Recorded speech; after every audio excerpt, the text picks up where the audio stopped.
এজন্য এখানে এসে জমায়েত হওয়া সত্যি খুব ভালো লাগছে। এটা নিয়ে দুঃখ প্রকাশ করার কিছু নেই যে বিরাটিতে আমরা অনেক লোক থাকি, তার থেকে এইটুকু পার্সেন্টেজ এসছি। তো এতদিন তো সেই মুখটা আমাদের বন্ধ ছিল। এই মুখটা যে বন্ধ হয়েছিল এতদিন, সেটা যে আজকে খুলেছে, ওটা কিন্তু ওই মেয়েটার দেওয়া। ওই মেয়েটা মরে গিয়ে আমাদের মুখ খুলিয়ে দিয়েছে। ওই মেয়েটা মরে গিয়ে আমাদের সবাইকে এক জায়গায় এসে দাঁড়াতে বাধ্য করেছে রাস্তায় আজকে।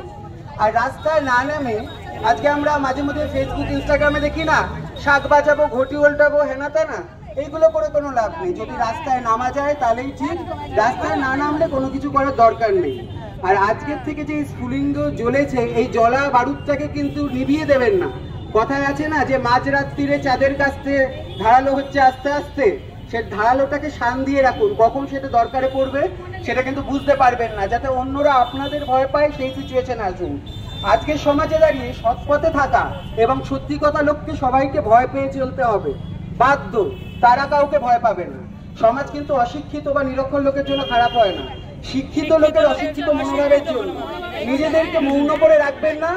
যে ব্যক্তি স্বাধীনতাটা আছে আমাদের বলার মাধ্যম, এই যে আমরা রিলস বানাই, নাচি, লোক হাসাই, হেনাতেনা, ভাড়ামোগুলো চলুক, দরকার আছে সেগুলো। তার সাথে এই সত্যিগুলোকেও আনার দরকার, সেইগুলোকে বজায় রাখবেন। এই জ্বলে যাওয়া আগুনটাকে নেভাতে দেবেন না, নিজের মনের মধ্যে জ্বালিয়ে রাখবেন।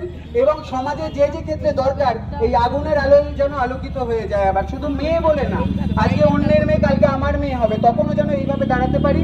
এই দাঁড়ানোটা চলতে থাক। এই সংগ্রাম কিন্তু অনেক দূরে এগিয়ে নিয়ে যাওয়ার, সহজে পিছিয়ে পড়লে হবে না।